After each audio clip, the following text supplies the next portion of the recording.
Good morning, everyone. So pleased to be able to welcome you to this AEI event on the World Trade Organization Dispute Settlement Mechanism and the Future of World and Agricultural Trade. The Trump administration's reluctance to support the appointment of new members to the World Trade Organization's Appellate Board has thrown the WTO dispute settlement mechanism into disarray. As a result, the WTO agreements that underpin the global trading system appear to be at risk. For example, leading European Union member countries have been so concerned about the breakdown in the WTO dispute settlement mechanism, which is widely viewed as essential for the effective maintenance of compliance among member countries and their WTO commitments, so that they have joined with 22 other countries among the 160 plus members of the WTO to develop an alternative approach called the multi-party interim appeal and arbitration arrangement. The quintessential importance of international trade for the United States, the European Union, other developed countries, and perhaps especially in the context of food security, the poorest countries in the world, therefore makes this event extremely timely. Even more so, perhaps, as the United States is in the midst of presidential and congressional elections that may well have substantial impacts on the role that the United States chooses to play in future international organizations, including multilateral trade agreements. The event is organized as follows. Presentations will be given initially by our two keynote speakers, and then will be followed by comments from a distinguished panel of international trade experts and practitioners. We will conclude with a 40-minute question and answer period. Please submit your questions to AI via the following email address: Philip, P-H-I-L-I-P, Hoxie, H-O-X-I-E, @aei.org. or use the Twitter hashtag listed on the event page. Let me now introduce our keynote speakers. Former agricultural ambassador for the United States, Darci served at the Office of the United States Representative as Chief Agricultural Trade Negotiator during much of the Obama administration, having previously served as Deputy Undersecretary for Agriculture for Farm and Foreign Agricultural Services at USDA. Currently, currently Ambassador Vetter is General Manager for Public Affairs and Vice Chair for Food, Agriculture and Trade at Edelman, and also serves on the board of Nutrigen and the Farm Foundation. Ms. Vetter has a distinguished record of public service in addressing US international agricultural trade relationships and is uniquely positioned to comment on the role and importance of the World Trade Organization with respect to the United States agricultural and food processing sectors, as well as US consumers and other sectors of the economy. We truly appreciate her willingness to share her insights about the current and future importance of the role of the WTO in world trade relationships. Our second keynote speaker is Ambassador David Sullivan, former European Union ambassador to the United States. During his tenure in Washington, Ambassador Sullivan oversaw the EU's bilateral relationship with the United States, including political, economic, commercial, and trade policy affairs. He served during a period, 2014 to 2019, when, because of Brexit and the advent of new US approaches to international trade relations, international trade issues were perhaps more complex and more challenging than at any previous period over the last 25 years. We are pleased and privileged to welcome both Ambassador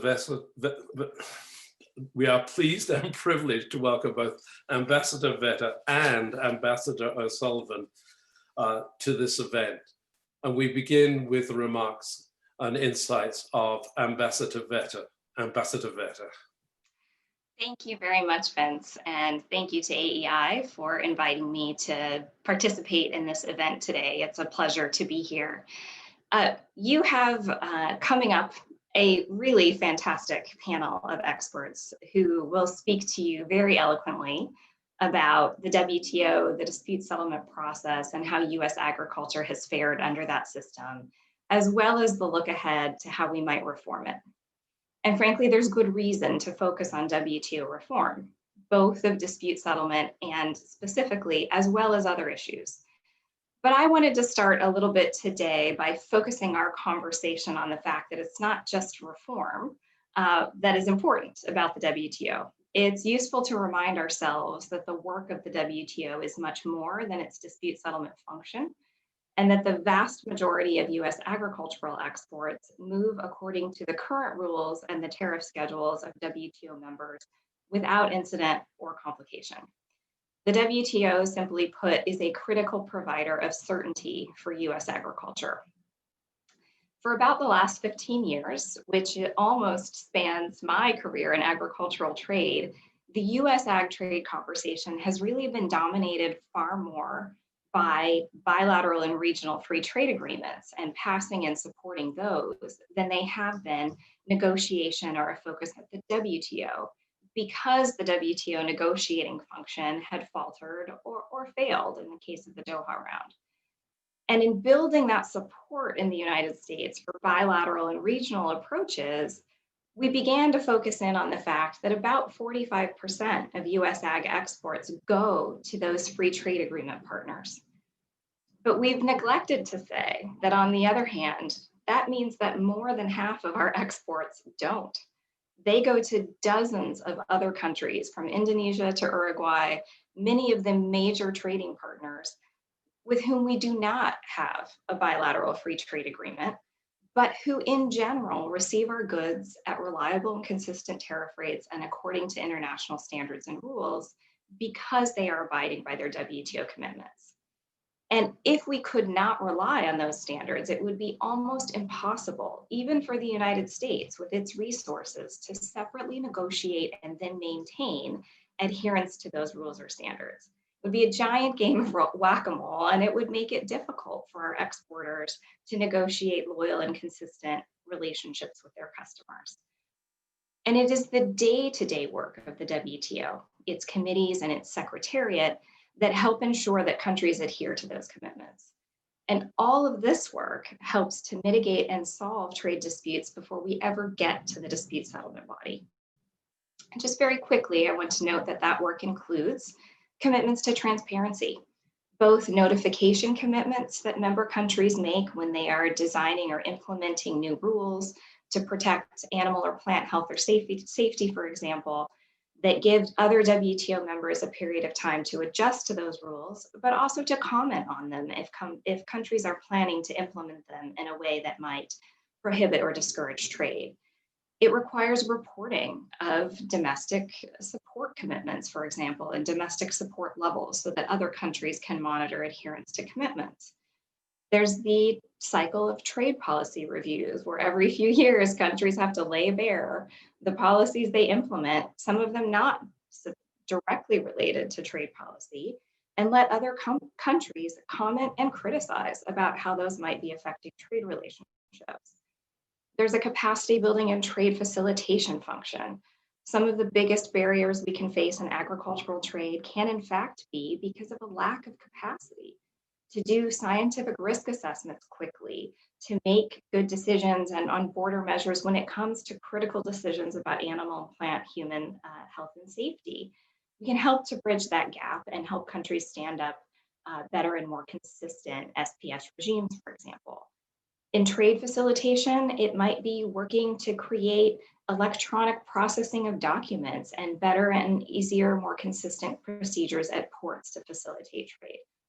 And there's the role of market information and analysis.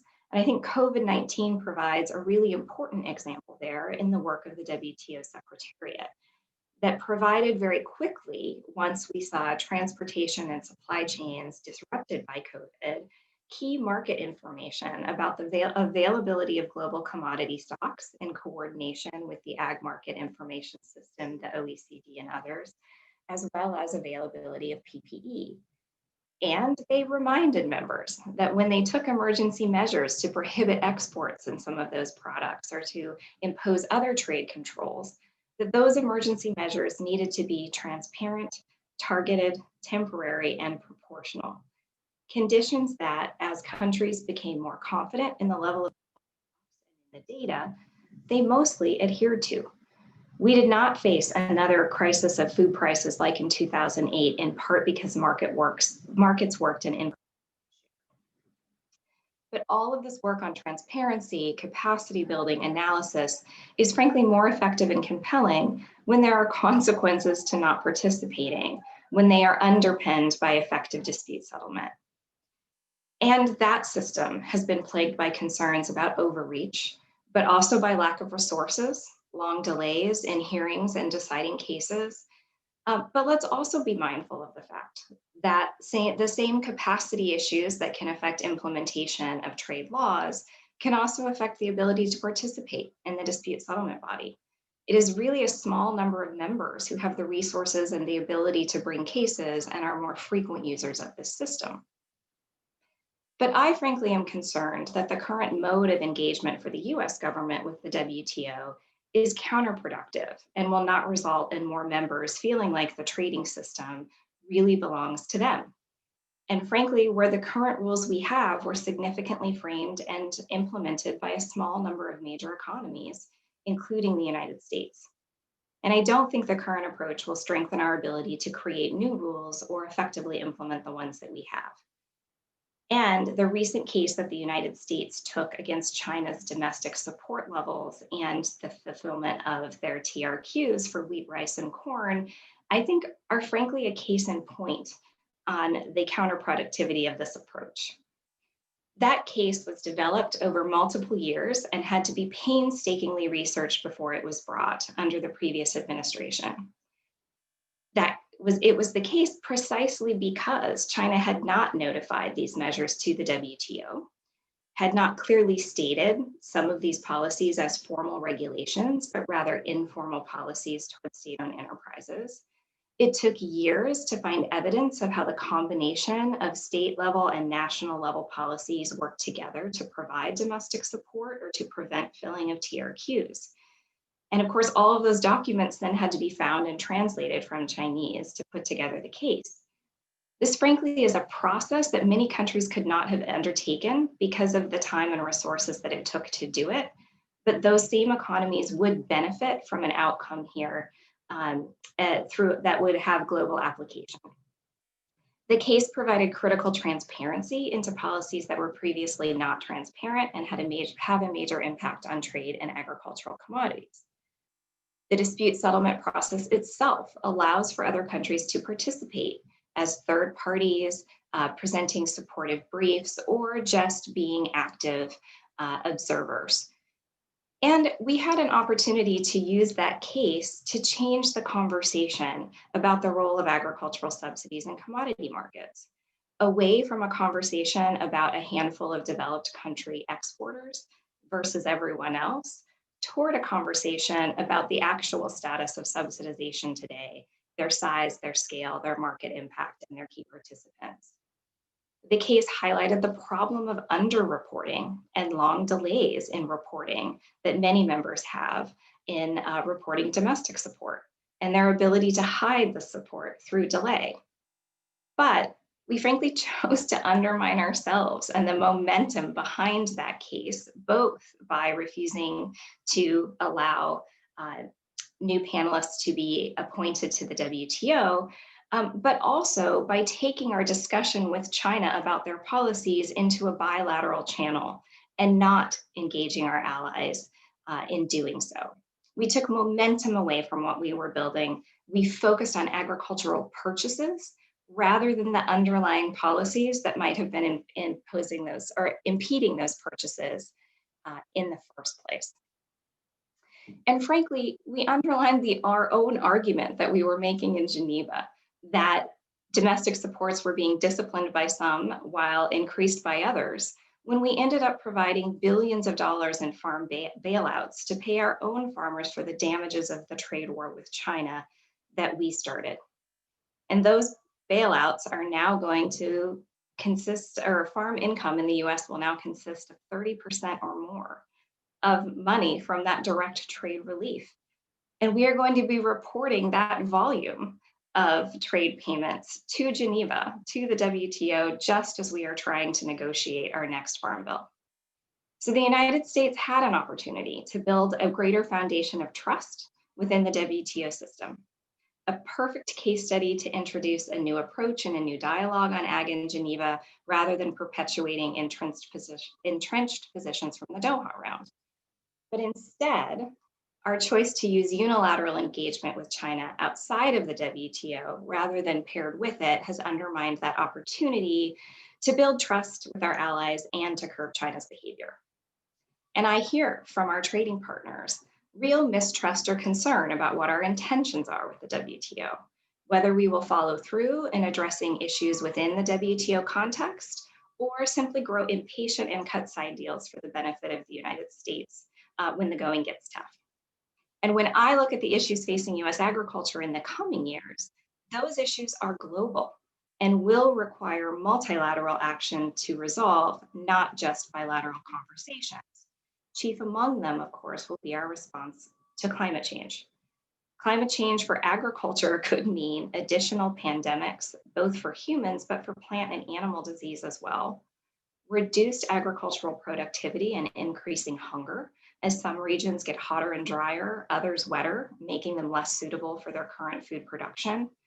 It will induce migration from rural to urban areas, as weather volatility may make farming riskier. And each of those things is going to create serious domestic and international policy challenges. Countries domestically will have to prepare to engage displaced workers and prepare them for participation in a changed economy. Environmentally, there will be challenges to replace infrastructure through huge government procurement and programs. And in agriculture, we're going to have to figure out how to help farmers manage increasing risk and volatility. The WTO needs to be a critical part of that conversation. And the answer cannot simply be that WTO rules will prohibit or get in the way of policy that is needed. WTO members are going to have to find a way to partner with and adapt with other governments and other international institutions. It simply will not be credible for the WTO to stand in the way of addressing an existential issue. But we will have to have underlying confidence in the mechanisms of the WTO in order to do that. All of which means that immediate engagement in the WTO process is critical to start rebuilding that foundation of trust and to make difficult decisions about how the trading system can utilize old mechanisms and develop new ones to guide us through these difficult issues. And with those thoughts, Vince, I will turn it back to you, and I look forward to a good discussion this morning.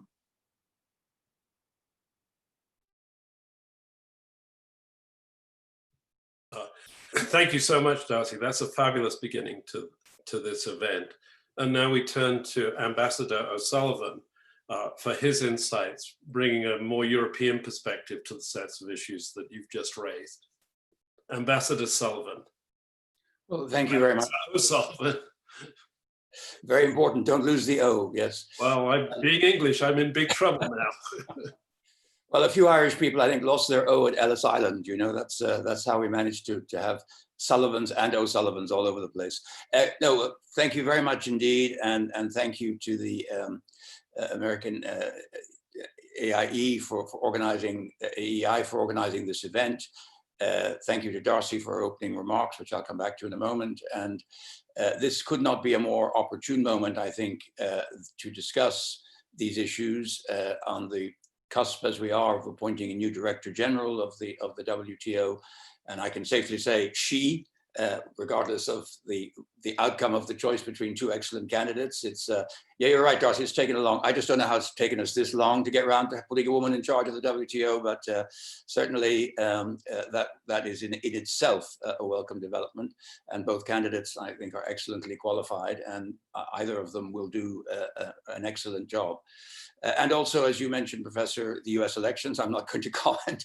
I'm not going to comment on that event. There's enough being said about elsewhere, but clearly, this will be a moment when America will decide the future direction of its policy in these issues as a result of this election. And of course, America has been a critical player at all stages in the development of the WTO. I would just like to emphasize I mean, it's a bit of a banality, but Darci has already, I think, done an excellent job in just reminding ourselves that if the WTO didn't exist, it would be necessary to invent it.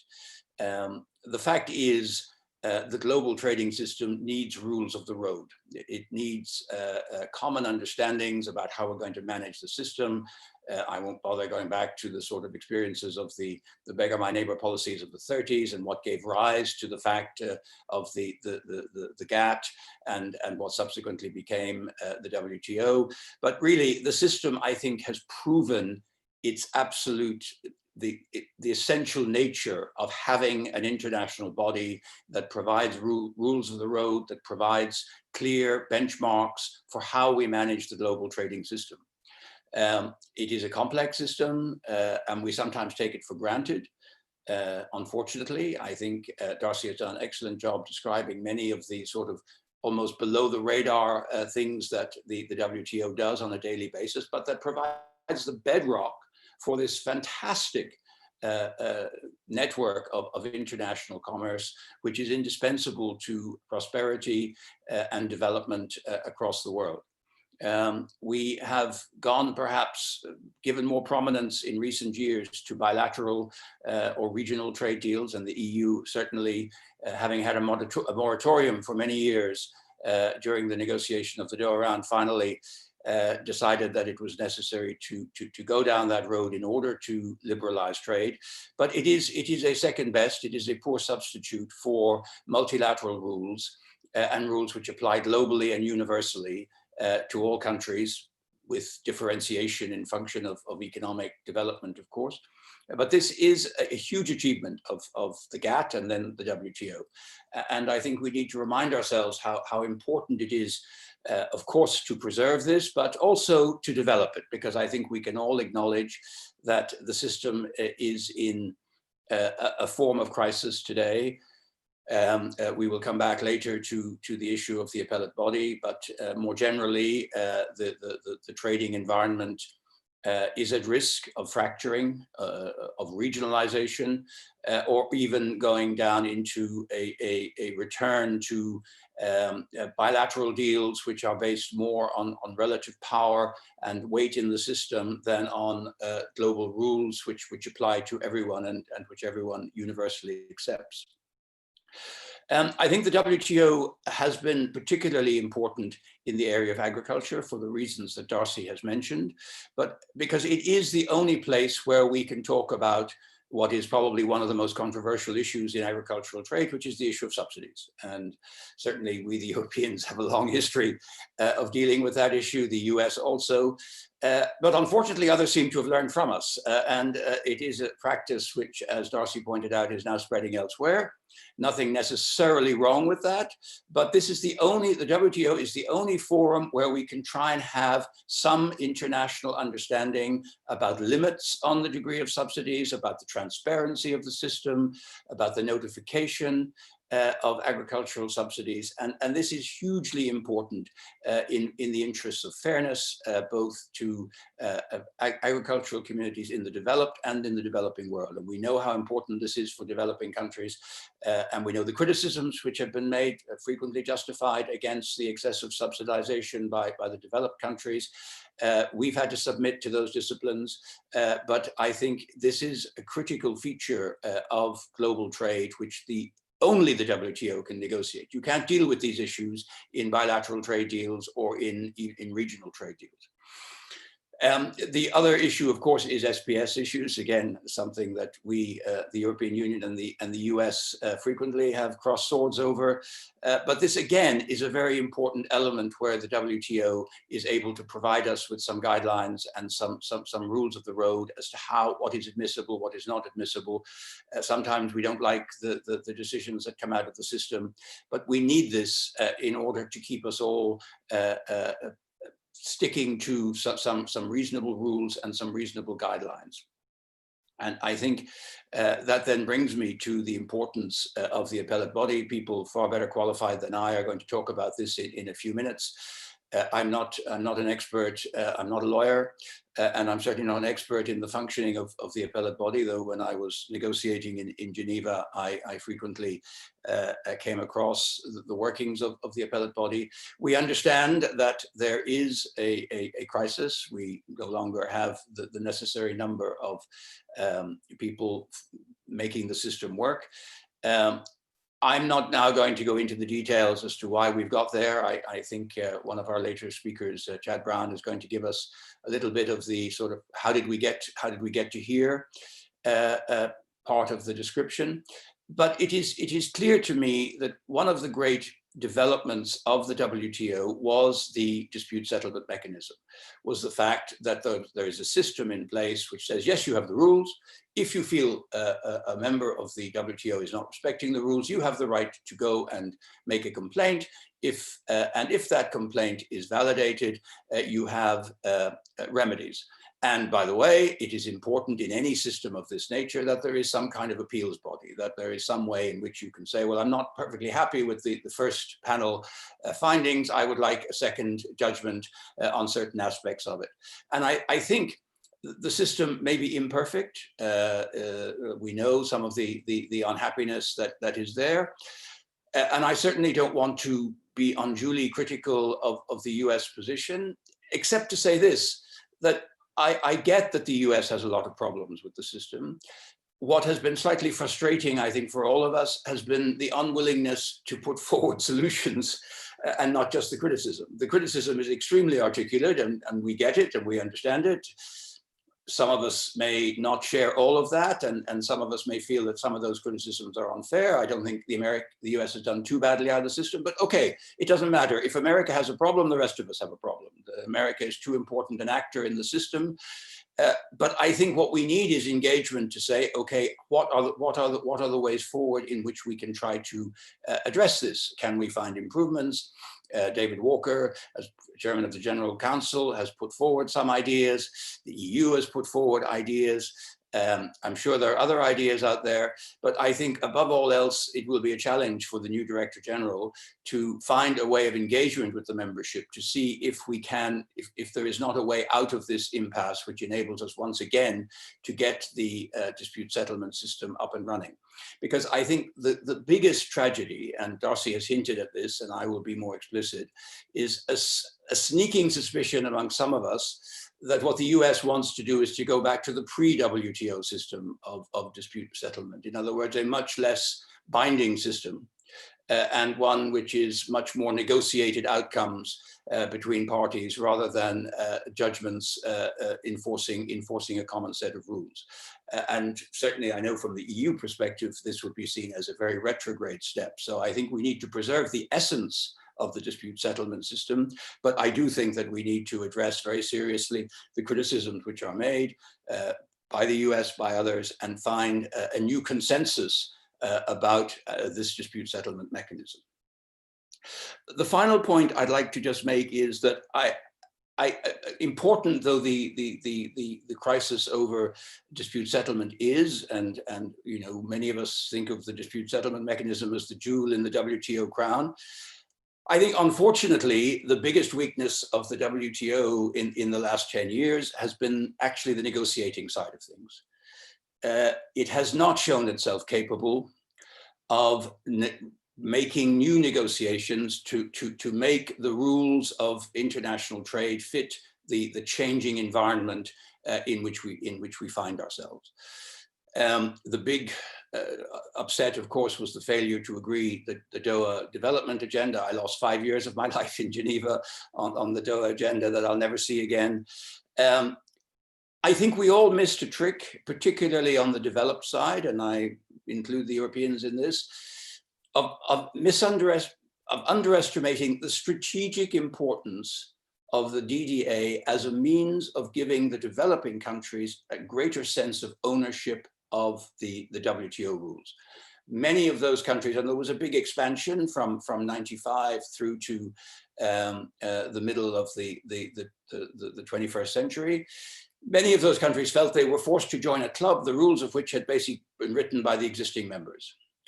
And they wanted the opportunity to sort of reshape things and feel this is now our club. We've decided some of the rules as well.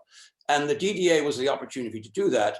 And I think we got a little bit, we lost sight of the wood for the trees in looking at the minutiae of who won and who lost from this or that aspect of the negotiation. And maybe we missed the bigger picture, that it was vital to give the WTO a new multilateral negotiating success, which would have become the platform, hopefully then to go on and address the kinds of new issues that Darci has mentioned, climate change obviously being one, so environmental issues. We've got data issues, tech issues, technology issues.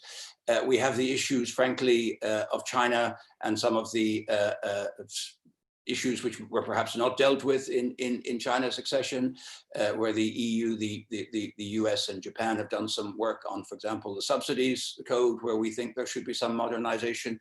All of these other areas where I think we really need to make progress. And I also think it's linked to the problems of the dispute settlement, because the inability of the current WTO to rewrite rules means that when you get situations where the dispute settlement gives an interpretation, if you really disagree, then of course you can rewrite the rules. I mean, because they're only interpreting the rules. But if you have a system whereby the rule making, the negotiating capacity is stuck, and it seems to be very, very difficult to make any kind of breakthrough, then obviously you have a situation where the whole system, in my view, is in jeopardy, and people are going to start going outside it. And I think this will be a big, big challenge for the new Director General, but of course we cannot leave her alone to deal with these challenges. As people constantly reminded me when I was in Geneva, this is a member-driven organization. So yes, well, then let the members step up. Because we need this organization. We need a functioning and effective rules-based trading system, and we need a means of negotiating those rules and a means of enforcing them. And this is what the WTO has provided us with for a long time.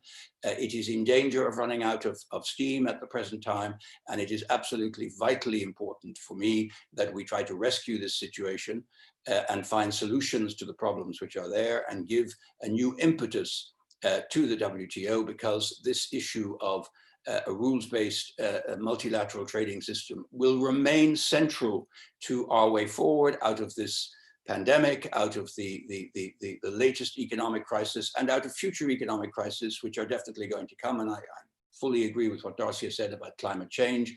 This is going to produce massive change, particularly in the developing countries. They're going to need a lot of assistance in dealing with this, and trade will be a vital part of that. And we need a functioning rules-based multilateral system, which is currently the WTO. So this is a great moment to be discussing these issues. Thank you for the opportunity to be here, and I look forward to the views of the panel and our further discussion. Thank you very much. David, thanks so much for those insights. You and Darci have laid out a set of critical issues that clearly need to be addressed globally and that have tremendous importance for everybody on the planet. We're now going to turn to the panel, and let me first, before the panel starts to speak, introduce every member of the panel to you. The first speaker will be Dr. Chap Brown. He is currently the Reginald Jones Senior Fellow at the Peterson Institute, and also a research fellow at the Center for Economic Policy Research in London, and a member of the Council on Foreign Relations.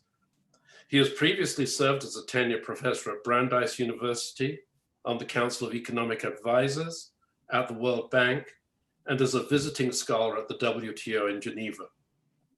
For the past decade, Dr. Bown has been the co-director of an annual program of scholars providing legal assessments of WTO case law and jurisprudence. Notwithstanding his truly distinguished record of scholarly insights, Dr. Bown is blessed with the ability to share and communicate complex ideas to a wide audience through his extremely popular weekly podcast, Trade Talks. We look forward to his comments and insights on the current status of the WTO dispute settlement mechanism and how we got to the impasse which we now face. The second speaker will be Dr. Joseph Glauber. Dr. Glauber has served as is now serving as a senior fellow at the International Food Policy Research Institute and is a visiting scholar at the American Enterprise Institute. He took on these roles following his retirement at the United States Department of Agriculture as the chief economist there.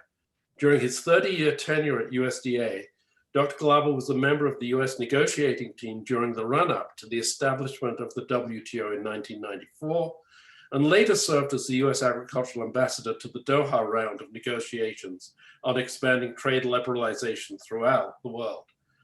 During his tenure at the Office of the Chief Economist, he was also directly engaged in a wide range of WTO disputes, and he brings a unique perspective to the role of the WTO dispute settlement mechanism in the context of world agricultural trade. Our third speaker, who we are really thrilled to be able to share the stage with, is Simon Lester. Simon is the Associate Director of the Herbert A. Stifel Center for Trade Policy Studies at the Cato Institute. He's one of the country's leading experts on international trade law. And today we're going to be privileged to share his insights about the challenges currently facing the WTO with respect to the dispute settlement mechanism and potential reforms to that process.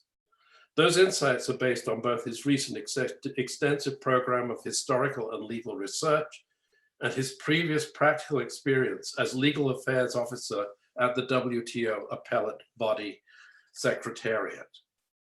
Our final speaker will be Professor Jennifer Hillman, who is currently a senior fellow for trade and international political economy at the Council on Foreign Relations.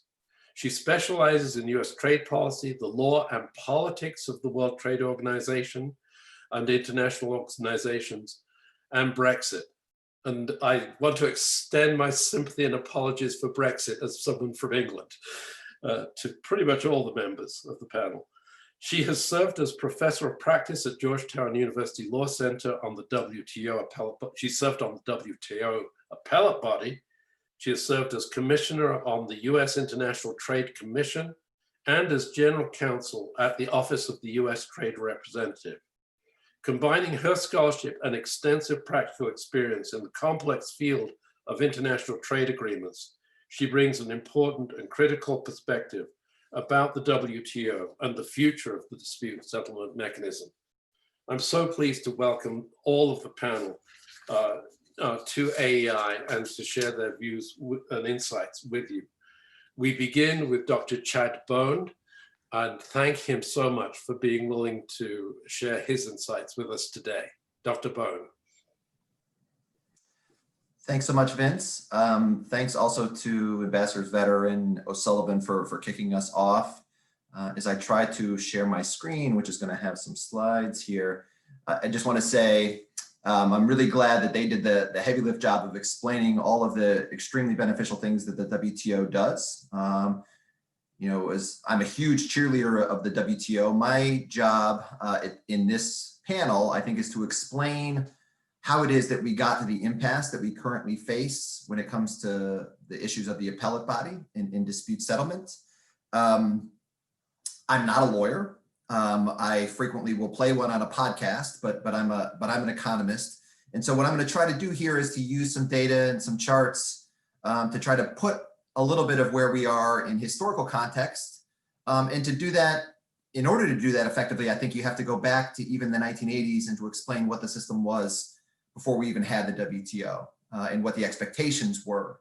Because I think that helps to set the stage for what some of the American grievances with the way that the dispute settlement system of the WTO has played out. Not that I share those grievances, but I think certainly these are the grievances that may have culminated with the position of the current administration. I think some of which are more broadly shared within at least the American trade policy community.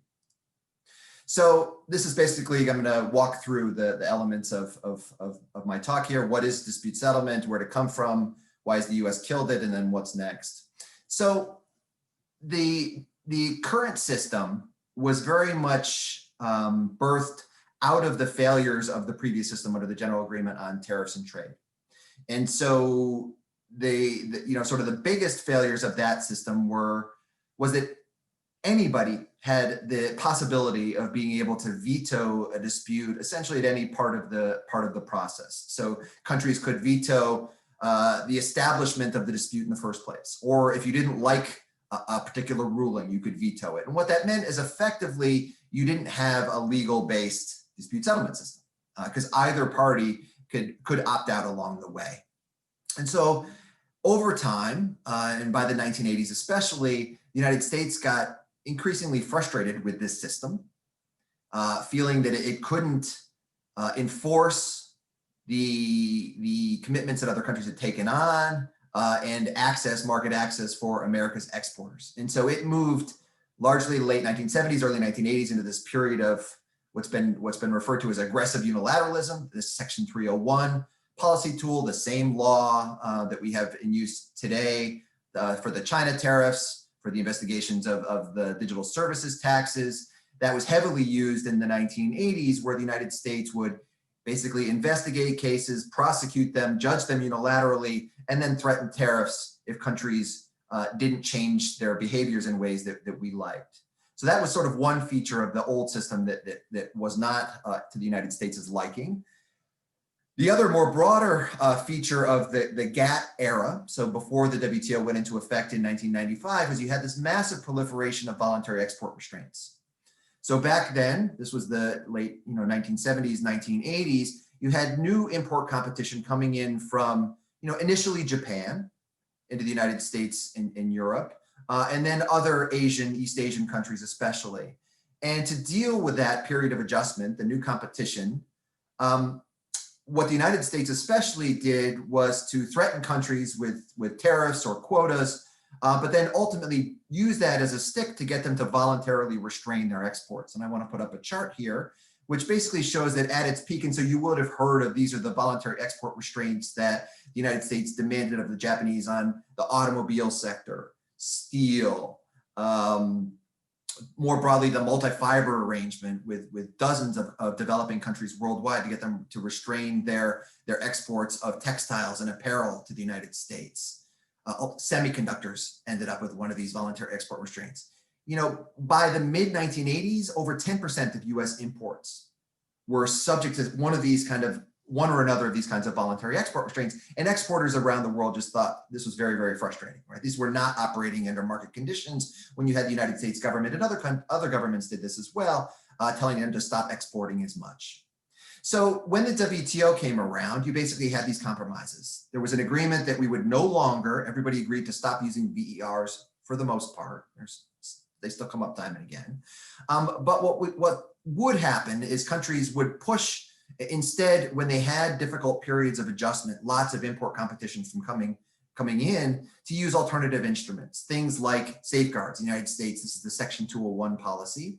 And then there were other also reforms to the anti-dumping provisions, countervailing duty provisions, the unfair trade provisions in the United States, which are very, very politically sensitive, especially with Congress. And in exchange for that, other countries agreed to engage in binding dispute settlement. So get rid of the old system where any country could veto things along the way. And then the final compromise was the United States essentially saying, okay, well, if we do all those things, we get all these other elements that we're interested in, we'll stop using Section 301 as basically our unilateral system of enforcement instead of dispute settlement. So that's where we ended up basically in 1995. And so what happened? Well, you did have lots and lots of disputes. And here I've essentially just plotted the number of disputes on the offensive side as a share of each of the major, each economy's exports.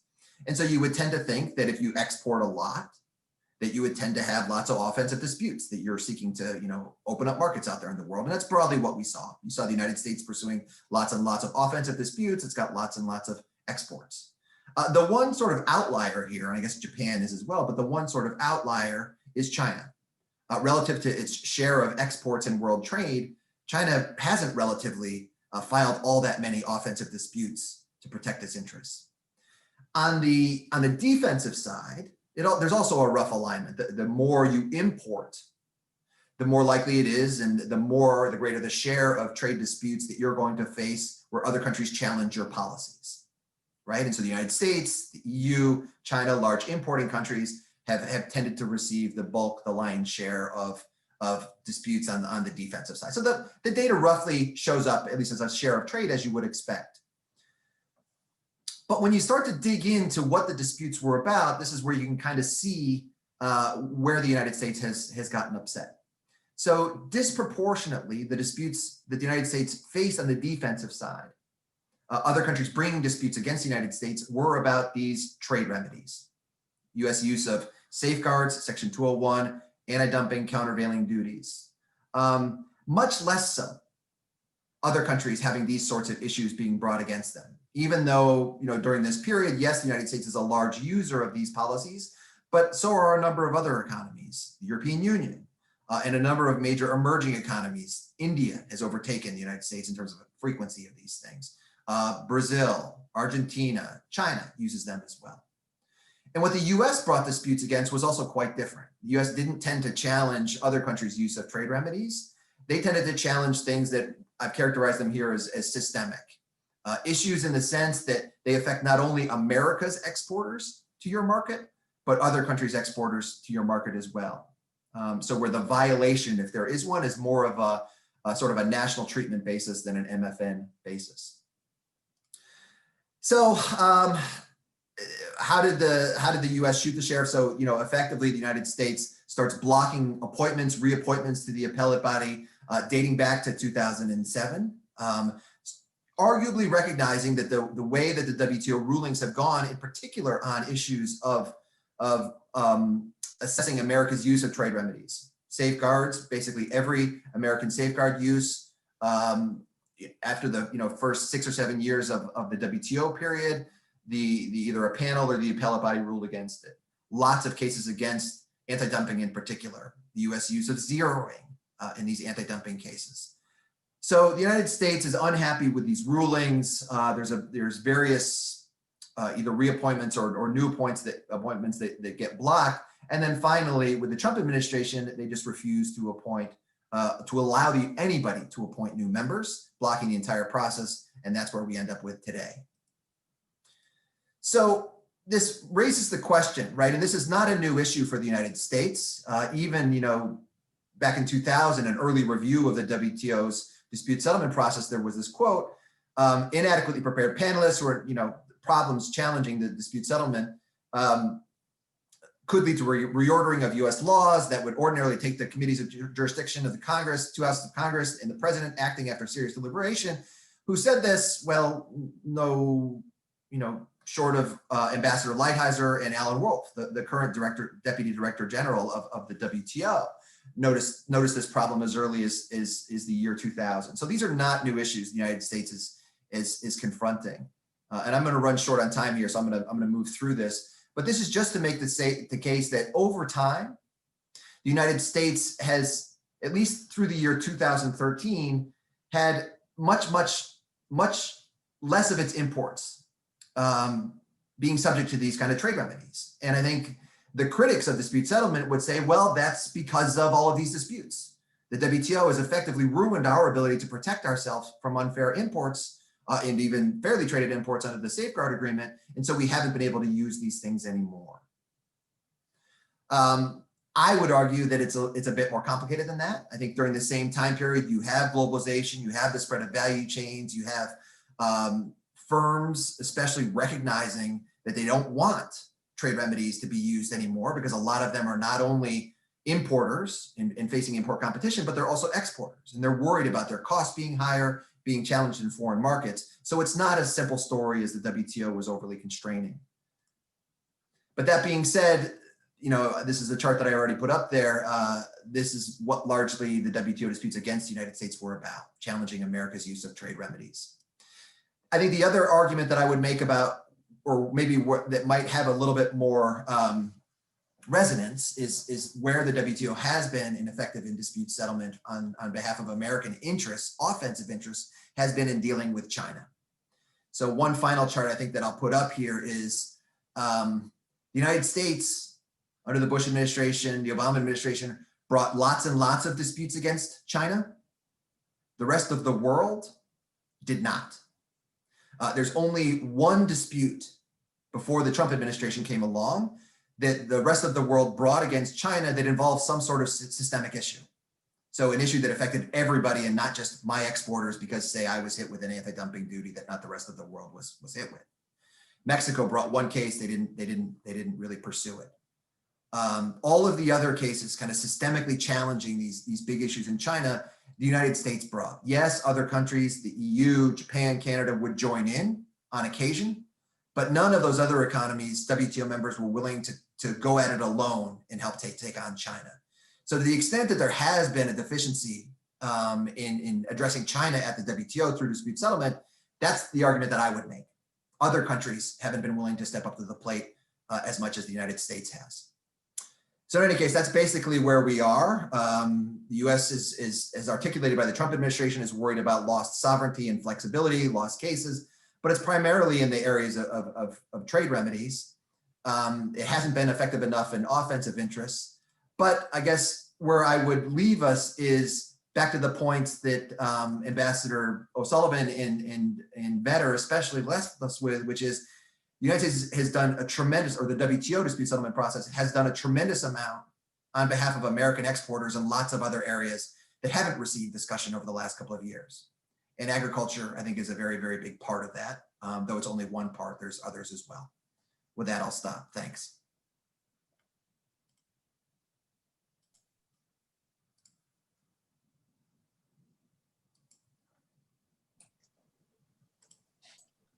Thank you so much, Chad. It's a fascinating story that you're laying out here about how we got to the situation we are now in with effectively a seriously broken process within the WTO and possibly chaos, as Dr. Vetter has pointed out, by going through bilateral, multilateral, regional agreements. We now turn to Dr. Glauber and his insights about the role of the dispute settlement and US agriculture. Dr. Glauber. Great, thanks, Vince. Let me get my slide up. Great. Well, thanks very much. This paper that I'm going to give is going to deal primarily with agricultural disputes, and it's really an outgrowth of a paper I published earlier in this year with Xiaorong Jing, China economist who was visiting with IFPRI to work on this project. And we looked at disputes from 1995 to 2019 through 2019, dealing with the agreement on agriculture. The focus of this paper that I'm going to give today is a little more narrow in the sense that I focus strictly on cases involving the United States, but it also is broader in the sense that I go beyond the agreement on agriculture and look at disputes involving agricultural products. So some of the other agreements in the WTO, like the SPS agreement or others that don't involve specifically the agreement on agriculture, I'm going to treat some of those here. Like Chad, I'm not a lawyer, but I hope to give some sense of how these cases have evolved, and also will conclude much the way the three previous speakers have, is that US agriculture at least has benefited greatly from the dispute settlement process. If you look at the total number of disputes that have that have occurred thus far, there's almost 600, I think 596 reported disputes about almost half of those involve the United States, either as a complainant or a respondent, some 279 involving the US. And of those, about 77 involving US agricultural products. And so those are the ones I'm going to focus on. And you can see that at least looking at the initial period of the WTO, we were averaging over the first 5 years almost 3 disputes per year, at least in terms of raising from on the complainant side, and almost that many as a respondent as well. That's not, I guess, one is there was a backlog of disputes while the Uruguay round was being negotiated. So a lot of them came out. A lot of early disputes were in terms of how Uruguay round was, provisions were being implemented in various countries. And then if you look at the next 5 years, you can see we're down to about 2 per year, at least as a complainant. And really over the last 15 or so, about averaging about a dispute a year. And obviously in some years there may be 2, in some years 0, but again, you can see this number has declined over time. And that's generally true if you look at all disputes. We had a lot of disputes raised in the first 10 years of the WTO and less so recently. If you look at just who those disputes have been with, I guess this too shouldn't be too surprising. Europe, a lot of the early disputes were with the EU over some very high profile cases. And then Canada and Mexico are NAFTA partners. There were have been a number of disputes with them. And then more recently, we've seen disputes with, again, since China acceded to the WTO, and as Chad had mentioned, and then also Brazil, Korea, other countries. You know, some you can see almost strictly as we've taken cases against them, and in some cases we've been, for the most part, respondents to cases that they've brought against us. If you break that out by income group, you can see that the bulk of these have been with high income countries. So again, not surprising. And I think that if I were to look at countries that have had a lot of agricultural exports, so that chart that Chad showed earlier, if I put that with on these agricultural disputes, you'd see over the last 15 years, as countries like Brazil have become a much bigger agricultural exporters in global markets, more frictions have developed there as well. So the upper middle income countries have also, we've had more disputes with them. And then some of the lower middle income countries like India, we've also, over the last few years, have had more disputes with. In any given dispute, a complainant may raise several different agreements within the WTO, and I don't mention one of the big ones here, and that's the GATT 94, you know, some of the original provisions of the GATT that are normally oftentimes show up in these disputes. But here I'm just focusing on a few and looking at one. The agreement on agriculture, not surprising, is cited in a lot of these disputes. But SPS has been big, and the TBT agreement, the technical barriers to trade.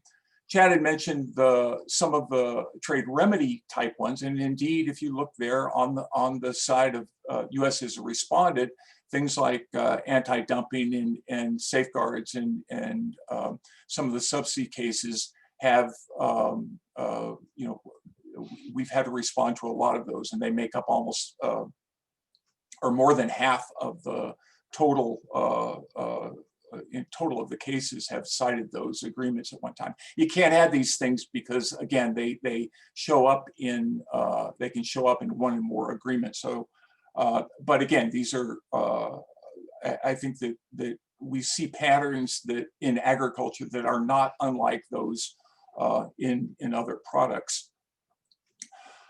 Just in terms of the disposition of the disputes, you can see that, again, as I said, we had about 77 total disputes.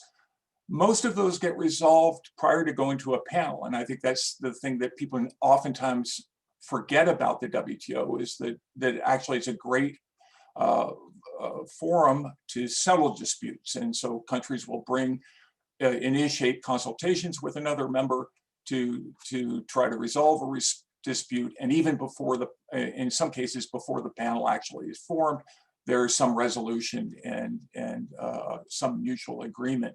I think you saw more of that in the first 10 years. I don't have a slide on that here, but in the work that I've done, certainly a higher percentage of disputes were settled prior to going to a panel.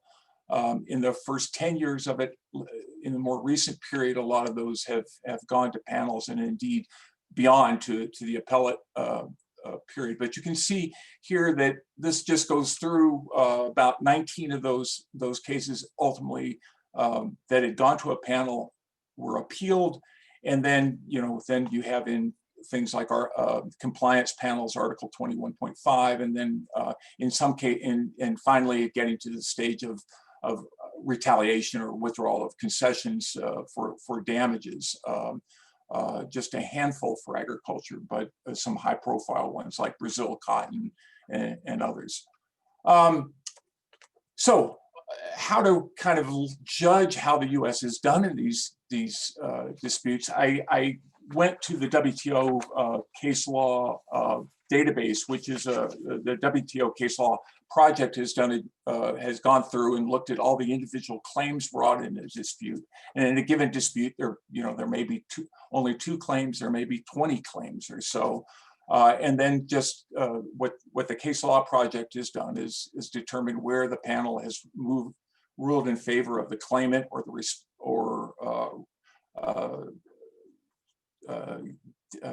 ended up ruling against the claimant in the sense of not agreeing with the claim, and in some cases not actually ruling on the claim itself because of judicial economy or other things, saying it's not relevant because they've ruled on these other claims. And I think, not surprising, the US has done very, very well. This is just, again, total claims. The panel has ruled in 80% in favor of the ones that the US brought. As a respondent, less so. And again, that shouldn't be surprising. I think the bar is pretty high to bring a case.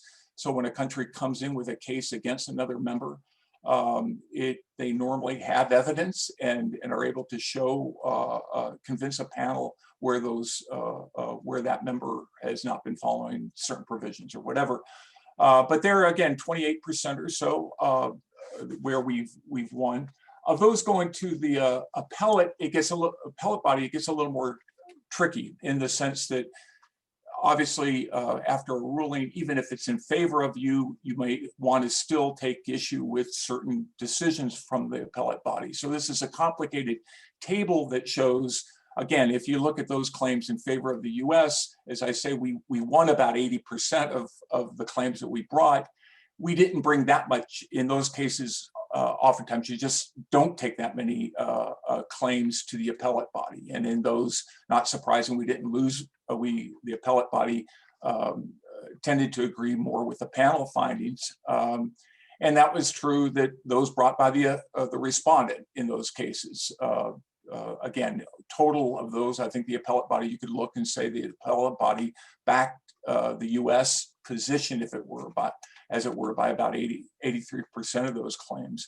As respondent, again, I think the takeaway from this is appellate bodies, for the most part, back panel decisions. But again, the difficult thing I think here is to kind of look at this and say, okay, well, what does this exactly mean? I mean, these are, again, as I say, a case may bring several claims to the panel.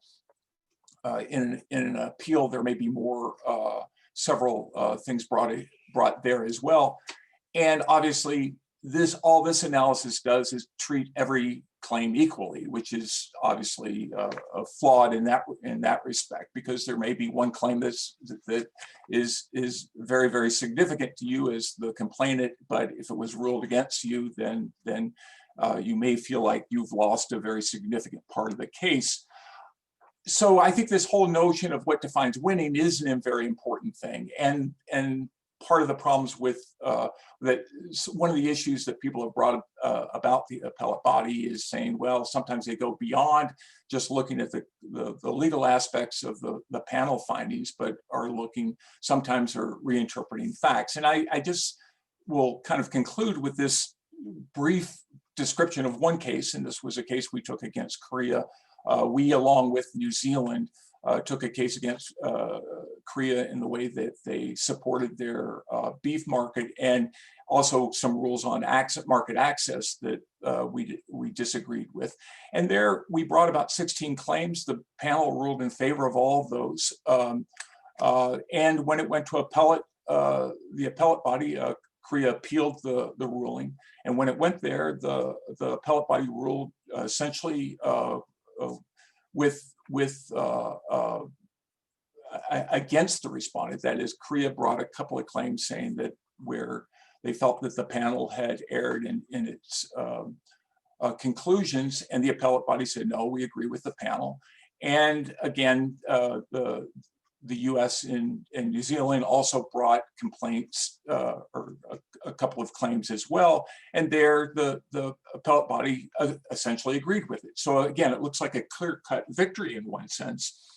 And but a very important element of this case is the AB body reversed a panel finding that Korea supported, that Korea's support for beef had exceeded its de minimis levels. And without getting too deep into the woods, the U.S. had claimed in their case that Korea had provided a lot of support in terms of how it was supporting its beef producers. And the panel, the appellate body ended up concluding that, well, the panel had actually incorrectly calculated support. And this was the way that both New Zealand and the US had put forward the methodology for calculating the support, and drew on Annex 3 out of the Agreement on Agriculture. And instead, the panel said, well, here's the way we interpret it. And in doing so, said, you know, we define the production eligible to receive the applied minister's price, not as all production, but if a country were to say, okay, we're only going to support this much of production, this percent of production, that's the value you should use.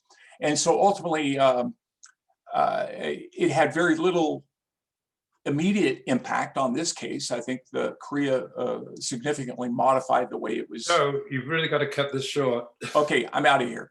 That does have some implications for the DS 511, the case that Darci mentioned on China agricultural producers, which is now dealing with a very, very similar issue in terms of what amount of production should be considered eligible for support. And with that, let me conclude. Joe, thanks. It's fascinating to look at the evolution of these cases and where that suggests we stand and how that feeds into Dr. Bown's insights about the origins of the current US position. Simon Lester has spent a lot of time considering whether or not and how we can reform the dispute settlement mechanism. And Simon, we now look with great interest to hearing your comments. Thank you so much. Thanks very much, Vince. And thanks to AEI for organizing this. Good to be here today with all the other speakers and panelists. So we've heard a lot today, this morning, about the big picture related to the WTO in general, WTO dispute settlement in particular, its history, its use, its successes, its problems. I'm going to talk about the narrow issue of the MPIA, the Multi-Party Interim Appeal Arbitration Arrangement. It's quite a mouthful. We'll just call it the MPIA. This is an alternative appeal mechanism developed under the arbitration provisions of Article 25 of the DSU. If we're not going to have an appellate body, which we don't at the moment, some governments believe we need an alternative, and they have put a good deal of work into developing the MPIA as that alternative for that purpose. So what I'm going to do is briefly explain what the MPIA is, and then I'll talk a bit about its prospects. It might be hard to trace the exact origins of the idea that Article 25 could be used as a replacement for the defunct appellate body. Perhaps someone casually said it in the halls of the WTO one day, and it went viral in the old school sense, not the social media sense. The first time I recall hearing about it is in a 2017 paper by some folks at the law firm Sidley over in Geneva. By 2019, the EU had taken up the idea and put forward bilateral proposals with both Canada and Norway. And then by the spring of this year, 2020, these bilateral initiatives had evolved into a plurilateral arrangement with 19 parties. 5 others later joined for 24 total, more if you want to count all the separate EU member states. We'll just count the EU as one. And it went into effect on July 31st. So what exactly did these 24 parties sign on to? Article 25 of the DSU is a very broad provision, which basically says you can arbitrate disputes if you want to. What the MPIA does is flesh out some specific procedures for how to use Article 25 as a mechanism to hear appeals of panel reports. There are some quirky things in there, such as the absence of the adoption of the appeal arbitration award, something we're all used to with panel and appellate body reports. They get adopted. All the members sign on to them legally. You don't have that with these Article 25 appeals. Another quirky thing is the way the panel report is made public by attaching it to the notice of appeal. Sounds very odd, but this is what they've come up with. I'm not going to take you through all of these nuances. I don't think we want this to be a litigation seminar or get lost in the political theory of why governments adopt these judicial decisions. Let's just stick with the basics. There'll be, if this actually comes into force, if it's used, and I think we're going to get long 100-page law review articles explaining all of this. But I'm going to stick with the basics. So, in essence, what the drafters of the MPIA were trying to do is replicate the normal Article 17 of the DSU appeals process with some adjustments to take into account that this would be an arbitration rather than a proper appeal. So what I'm going to do is focus on some big picture issues and implications of all this. I'm going to ask a bunch of questions. I'm not sure I'm going to be able to answer all of them, but I'll at least put them out there. So first is who is going to use the MPIA? MPIA appeals are technically only available to parties to the MPIA, the 24 that I mentioned, but other WTO members can join the MPIA at any time. So in theory, everyone could join and everyone would be using it. And second, the procedures can, at least in theory, be used on an ad hoc basis by parties who are not WTO members who are not parties to the MPIA. So the EU has proposed this in a case with Russia, which was not a party. The EU has said, all right, well, we don't have an appellate body to go to, but why don't we use the MPIA mechanism? Russia has not responded to that yet. Australia and Indonesia recently put forward an agreement related to the compliance procedures that might happen in a case they're involved in that says, well, if it comes to time to an appeal, if we need to appeal, we use Article 25. They didn't mention the MPIA. And similarly, in a case against Saudi Arabia on intellectual property rights, Qatar has proposed the same thing. We can use Article 25 if we need to go to an appeal. But in terms of the likely primary users of the MPIA, who are the key dispute-bringing members that we might actually see as users? So you have the EU, who's the leader here, but then China, Australia, Brazil, Canada, Mexico, Costa Rica, Colombia, Norway, Switzerland, some of the main users of WTO dispute settlements. That sounds like a fair number of countries. But how many ongoing disputes are there between them? Well, I count 4. Now, for all of those, the parties have said, well, if there's going to be an appeal, we'll use the MPIA. But that's 4 out of 30 ongoing panels, depending how you count it. There are also 14 appeals out there in limbo. So, and I don't think any of those are eligible for the MPIA. So basically 4 out of 44, the coverage of the MPIA is not great.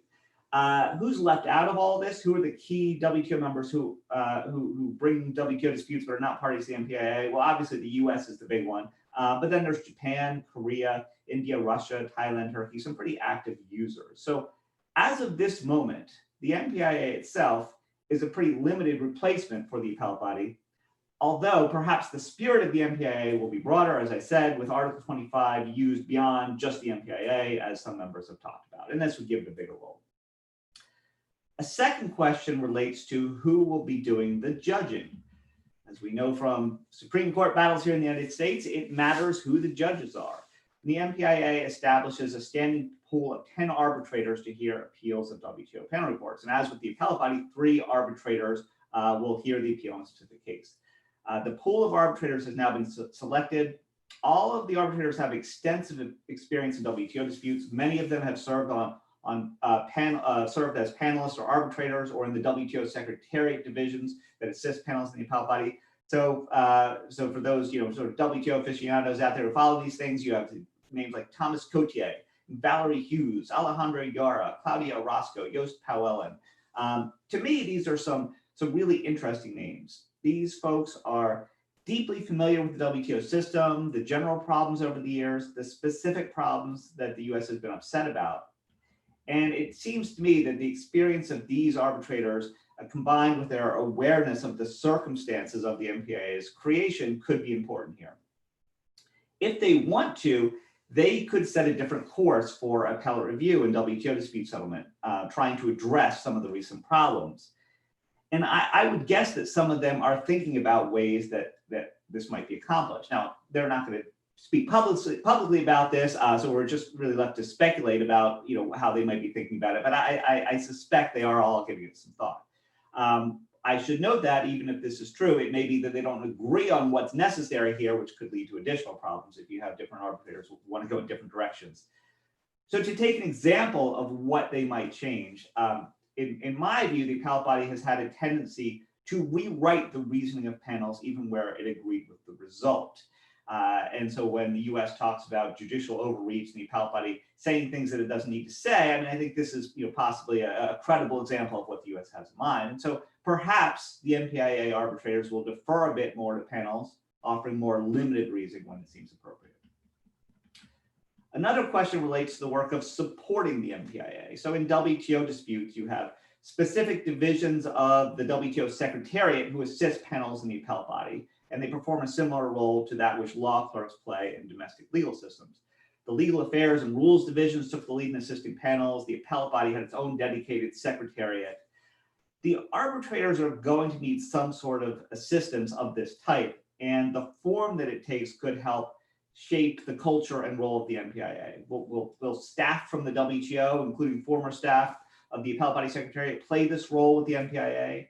Or will the arbitrators hire assistants to work only on specific cases? A permanent group of staffers who frequently work together could play a very different role than a shifting group of ad hoc assistants. Early indications are that the United States will object to staff from the WTO providing assistance, so the MPIA parties may have to provide funding for this on their own and independently of the WTO Secretariat.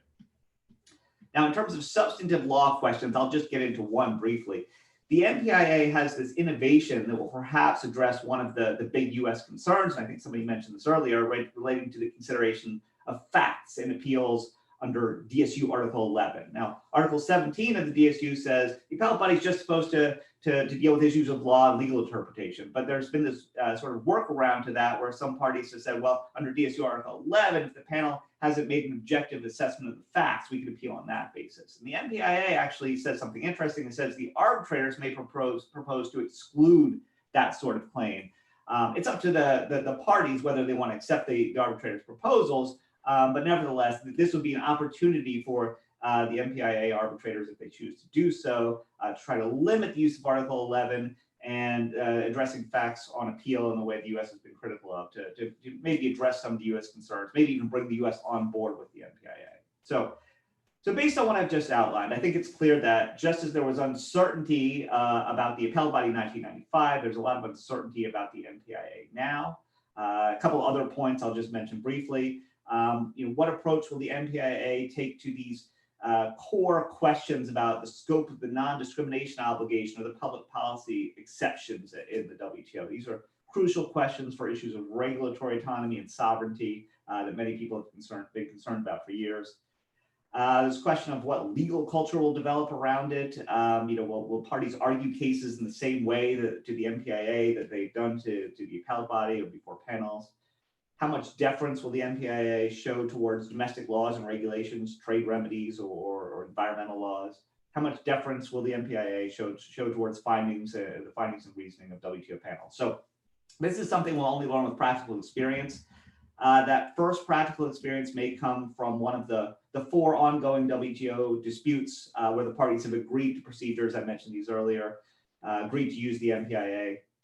The one that may come first, I think, is a case by Australia against Canadian measures affecting the sale of wine. There was a partial settlement announced in that case, so I'm not exactly sure of the status, but that could be the first. If not, there could be another one that jumps ahead of it.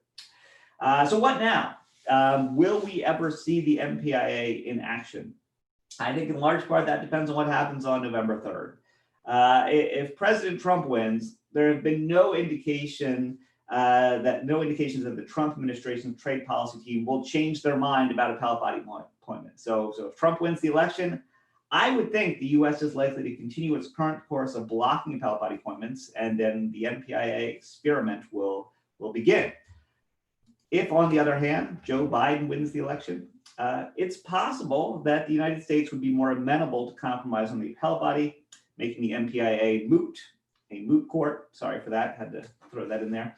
And as much fun as it might be to create a brand new WTO appeals body, fun for trade lawyers like me, I think revising the appellate body may be the more straightforward approach to the current crisis. So summing up, here is my take on the MPIA. I hope we don't have to use it. But it's nice to know that it's there in case we need it. And it'll be a lot of fun for us trade lawyers to find out what exactly it will look like in practice. So I'll stop there. Happy to talk more about this in the Q&A. Simon, thanks for that really intriguing issue. It's great to hear a lawyer say, I don't want to go to law. Well, at least to court.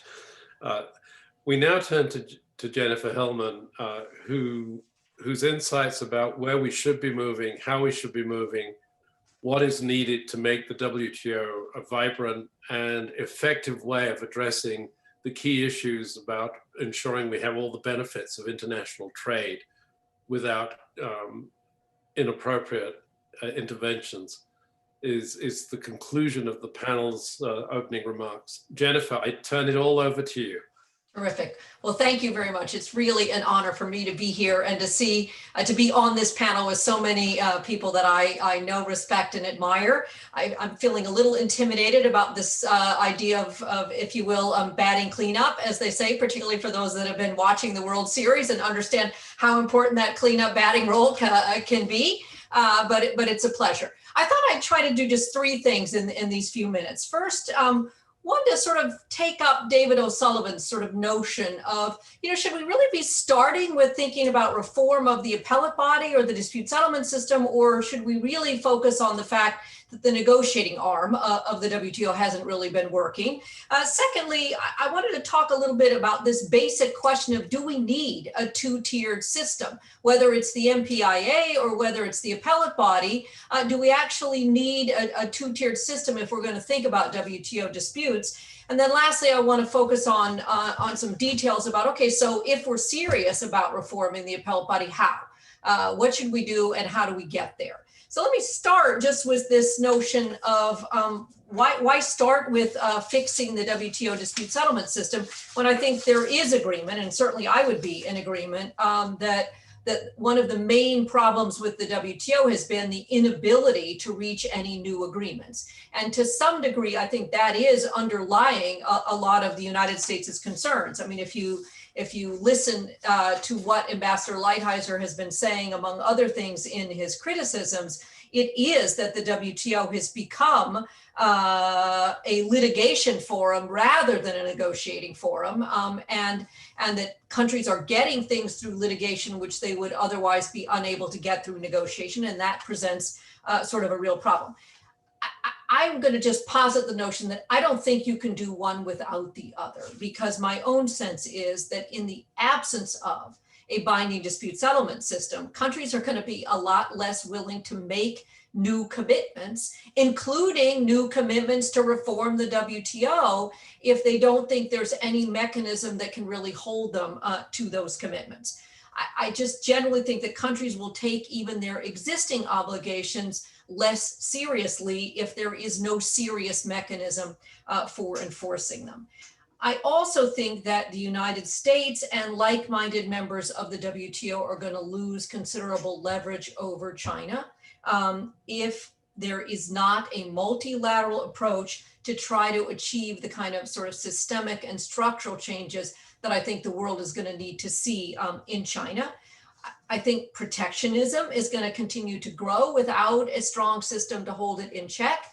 And I think you saw that at the beginning of the pandemic with a number of countries starting to take protectionist measures. And as people started to learn more, as the WTO sort of naming and shaming mechanisms started to get going, I think you saw some cutbacks in a number of those protectionist measures.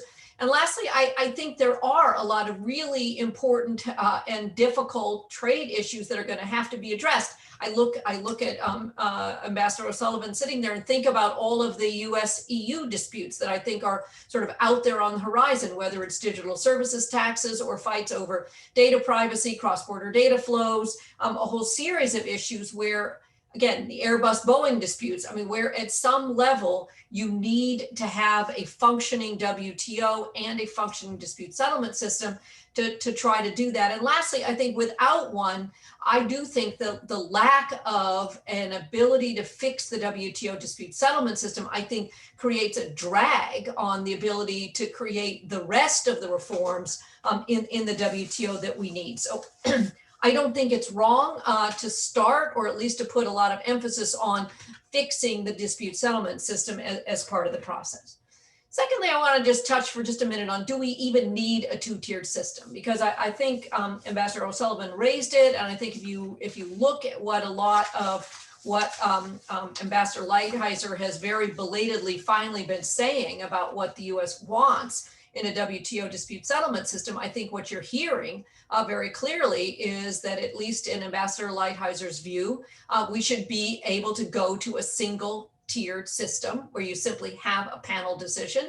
But again, I think if you read very closely, I mean, this was outlined in a Wall Street Journal opinion that Ambassador Lighthizer wrote.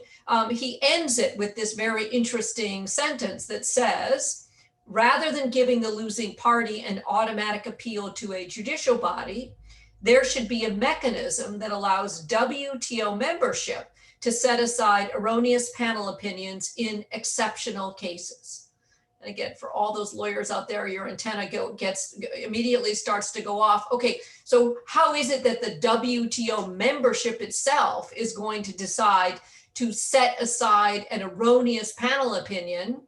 And who gets to decide that that panel opinion is erroneous and where the errors are? And what constitutes an exceptional case that would fit into this statement that Bob Lighthizer has made? So my point is, I think even the proponents of a single tier system are at some level acknowledging out there that, except for exceptional cases, except where there's been errors, then we do need some kind of a two-tiered system. And the second thing I would say is, in listening, for example, to Ambassador O'Sullivan, I think it becomes very clear that even if the United States could make the case for a single tiered system, that's not where the rest of the world is. And given that the WTO reforms and the WTO system have to be a consensus decision, I at least do not see a consensus building for getting rid of the two-tiered system. So then we come to sort of my third point. All right. So if that's where we are, then how exactly are we going to go about fixing the system? And I would not disagree with Simon that if we don't do it or don't do it immediately, that the MPIA is a good interim step. And at least for me, I would be optimistic that the MPIA could arguably show the way to handle disputes in a way that addresses the US problems. But if we step back and try to say, okay, but still, nonetheless, over time, you know, there may be this goal of, let's see if we can't actually reform and get the WTO appellate body in some revised format back in business. I think we need to start with a lot of what Chad has said about where and why was there a perception that the appellate body went off track. And I will completely agree with all of Chad's analysis and only add, you know, sort of a couple of other factors that need to be kept in mind. I mean, and I do think it is clear that the appellate body did not turn out how everyone expected it to, because the clear expectation when the WTO was set up, first and foremost, was that appeals would be rare. And you saw that in the fact that appellate body members were part-time, they were not living in Geneva. I mean, again, you were supposed to come in only on those rare occasions when there would be an appeal. And yet when we look at what's happened, 70% of the cases of the panel decisions have been appealed. So appeals have not been rare. And secondly, they were supposed to be limited to sort of one or two narrow questions of law. And as I think we saw very clearly in the data that Joe Glauber presented, the number of claims in appeals has just gone up and up and up, to the point where the average, appeal these days has 14 or 15 claims in it. And more than 2 or 3 of those claims are effectively a question of fact that has been rephrased into a legal question in order for it to be eligible to be considered by the appellate body. In other words, the rule is very clear. The appellate body is only to answer legal questions. But what has happened is every party has started to say, okay, but my legal question is whether or not the panel has made an objective assessment of the facts. And so I'm going to reposit that question as a legal determination that you, the appellate body, need to decide. Did the panel make an objective assessment of the facts, which then, of course, requires the appellate body to delve into all of those facts in order to answer that question. So we've ended up with a system that is way more complicated, with way more appeals, raising way more claims than was ever anticipated. And then you add on top of that all of the US complaints, that the appeals are lasting longer than 90 days, that the members of the appellate body are overstaying their terms, that the appellate body is rendering opinions of factual questions, is answering factual questions. The opinions themselves are going into a lot of issues that are not necessary, creating a lot of over dicta, as it's been said. And then at its core, the US complaint that the appellate body has been overreaching and effectively writing new rules that did not exist, so that now the United States has obligations that they have to take on that they never expected to, or is actually taking away rights that the United States had in 1995 when the WTO was created, and you can't do that. So the question comes, what can we do to fix it? And here I think there is a way to get to a fix. And I will not disagree with Simon that it will depend on whether or not the United States is interested in a fix. I'm going to be optimistic because, and again, I will point people for reference to the details to testimony that I gave, and where I had the honor of testifying along with Joe Glauber to the Senate Finance Committee on July the 29th, where my testimony at least tries to lay out a lot of these details. But the reason for my optimism came from the tenor of the questions asked, I think, on both sides of the aisle by members of Congress. My own sense is that the United States Congress wants to see a revised and reformed dispute settlement system that is up and running. And I think at its core, the United States Congress also sees the benefits that the United States has gotten in the agriculture area, as Dr. Glauber has outlined, but more broadly. And again, my testimony tried to also lay out all of these US wins, because I think the comment that was made was very accurate. The US has been very articulate, eloquent, lengthy in its criticisms of the appellate body decisions, and very short in describing all of the US wins and all of the things that we have actually gained. So I do think there are lots of members of Congress that see that balance and see that there is, again, a lot that's there on the table. So my 4-point plan, if you will, for fixing the appellate body would be the following.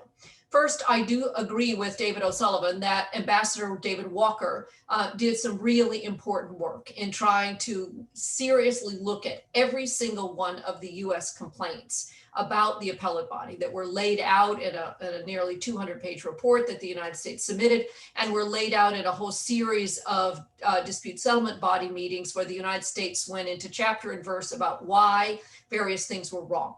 Those Walker principles, as I've called them, really were an attempt to say, okay, we can fix these 6 issues that the United States has complained about in these particular ways. So my first system of fixing the appellate body would be to adopt the Walker principles. And again, the frustration here is the United States' response to those Walker principles has effectively been either nothing or simply they're not good enough, without really going into any details about, okay, so exactly how should we embellish them or give them a little bit more teeth. But let's just start with, let's adopt the Walker principles, potentially tweaked if the US will actually come forward and say how to do that.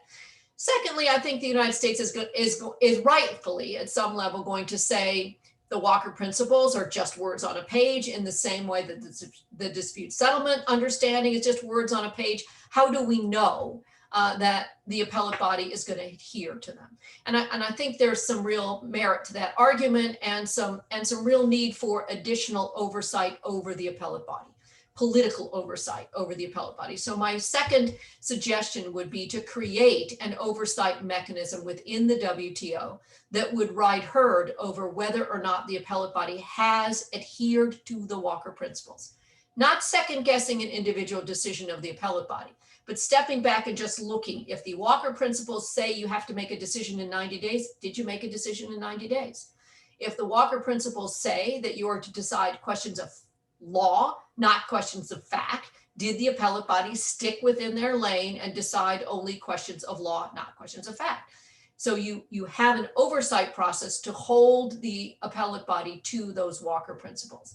The third one, I think, touches a little bit on what Simon had mentioned about you need to give some thought to the staffing of the appellate body itself. And here, I think there is a real need to create a flow, a change in the appellate body secretariat, because I think it's very clear that certain members of the secretariat of the appellate body had basically just been in place too long, and as a result became too wedded to the way in which the appellate body did its work, and more importantly, too wedded to the precedent.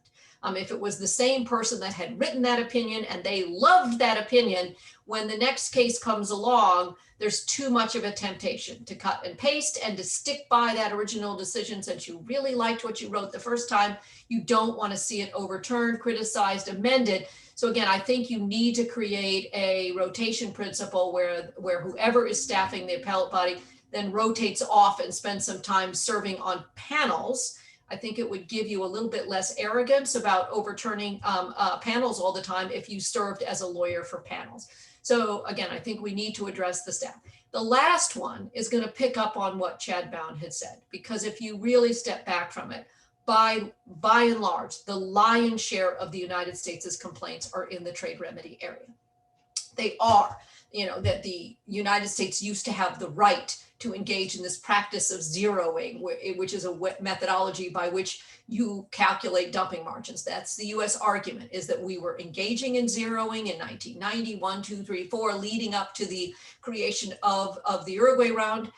And so therefore we have the quote right to engage in zeroing, and the appellate body has now taken away that right. You think about safeguards, where again, the United States would argue we had the right to impose safeguards without having to show that unforeseen developments were the cause of the increase in the imports. We had the right, if you will, to impose countervailing duties on state-owned enterprises in China because they were considered to be providing a subsidy if they were providing goods at below cost. Now we do not, because the appellate body has ruled that the only providers of a subsidy can be a government or public body, with public body being defined to be an entity that exercises a governmental function. So the question is, how do we address this whole problem with trade remedies? Because I think if you address that problem, you have gone 95% of the way in addressing the United States' concerns. So my own idea would be to either create a separate appellate body made up of trade remedy experts to hear appeals from trade remedy cases, because I do think there is a fair point to be made that not every appellate body member comes in with significant expertise in trade remedies. And the alternative to that would be to simply have no appeals from trade remedy panel decisions. The argument there would be, in most cases, the role of the panel is to decide the facts and then to apply the law to that set of facts in order to render a panel decision. But in the trade remedies area, every investigating authority in every country in the world cannot impose an anti-dumping duty or a countervailing duty or a safeguard without an investigation in that domestic government. So the United States, again, has the Department of Commerce and the International Trade Commission that have to make those factual determinations. Are the imports coming in actually dumped? And if so, by how much? Did the imports coming in actually receive a subsidy? What exactly was the subsidy? How much was the subsidy? That has to be determined in a completely factually based record. The International Trade Commission of the United States then has to make the decision, did those dumped imports or those subsidized imports actually cause injury, material injury to the domestic industry? So you have a complete and total factual and legal record already out there that a panel of the WTO is now reviewing. So in many ways, a panel, when it is engaging in trade remedy work, is already standing in the shoes of an appellate review. So maybe what you could do is simply do away with an appellate review of trade remedies. And some combination, I think, of these four things: adopt the Walker Principles, create an oversight mechanism to hold the appellate body to the Walker Principles, fix the staff of the appellate body by creating a mandatory rotation mechanism or another way to refigure the role of the staff, and lastly, address trade remedies in some different way. And I think that combination, that package of reforms would get us a long way to fixing the appellate body in a way that would be consistent with addressing the genuine concerns that the United States has, and yet let the rest of the world go back to having the two-tier dispute settlement system that again, members of the WTO are entitled to under the rules. Jennifer, thanks for that fascinating discussion. I'm going to ask one question of my own as I'm going to take the role of moderator and abuse it a little bit to ask one pretty broad question. Then a couple of people have raised similar questions from the comments that we've had as you all have been talking. Stephanie Mercier has raised this issue, and it's behind a couple of other questions that are there. To some extent, all of you have laid out a situation where it sounds like the big guys have a tremendous advantage, both in resources and in the use of other sources of power to impose what they want on outcomes. And when the appellate body does not conform with their desire, they're sort of like a child that goes into the corner and takes away the ball and says, I'm not going to play anymore. Is that a fair description of how both the EU over issues like GMOs, genetically modified organisms, and the US in relation to a plethora of issues have been behaving? And I open that to the whole panel, but I'm going to ask Ambassador O'Sullivan first to respond, and then have other panelists chime in. Well, I mean, I think it is clear that the bigger beasts in the jungle have more resources, have more capacity, and sometimes can take it upon themselves to decide not to comply. I think a better example than GMOs is hormone beef in the case of the EU, where we've accepted that we have to pay compensation. I mean, it's not that we're rejecting the result. We're just saying we are politically not able to adjust our domestic legislation to work in the way that the appellate body has said. So we accept there's a judgment against us, and we will pay the compensation, and that's what we've done. It's not perfect, but I mean, I think it is important to bear in mind that the WTO, and this is the difference with, say, a legal order such as you have in the case of the European Union or the European Court of Justice and so forth, where you expect these things to be applied. At the end of the day, the WTO cannot force its members to change their domestic legislation, but not complying has consequences, and we've accepted that you will have to pay a price, pay a penalty. It's not optimal, I agree, but it doesn't happen very often, but it does happen, and I think that will continue to be a feature of the system, because you cannot get members to they're not always capable of changing their domestic legislation to comply with the ruling. So I think it's a little harsh to say that the big beasts sort of choose to ignore it. I think by and large, until now, both the US and the EU have accepted judgments and have done their best to fit with it.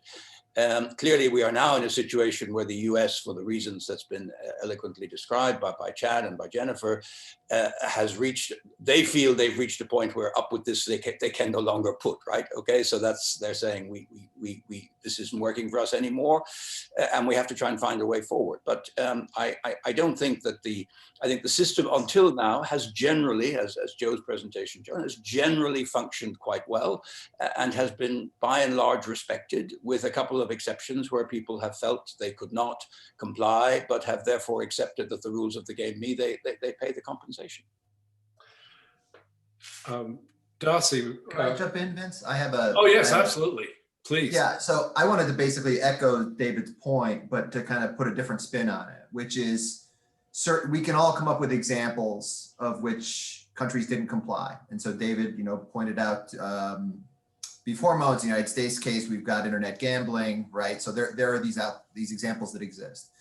But I think by and large countries do comply. And I think another really telling feature of the system is that you see no hesitation by extremely small, extremely poor countries to file disputes against the United States in the EU.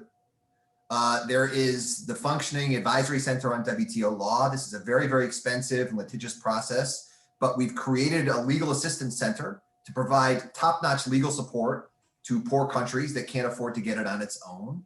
And it works very, very well. I would say the exception that I still find surprising is where you'll see lots of smaller, poorer countries challenging the United States and Europe. You won't see them challenging China. And these countries do trade with China, and it's hard to believe all of their trade with China is frictionless. And we know that China has shown its willingness and eagerness to engage in extra WTO retaliation outside of the system. So I guess where I would say that I'm a little bit concerned about the system potentially not working when it comes to dispute settlement is this issue with China. Stephanie Mercier specifically raised that issue, Chad. This actually leads to a couple of follow-up questions. China uses extensively state trading enterprises to implement trade policy, or has had a long history of doing that.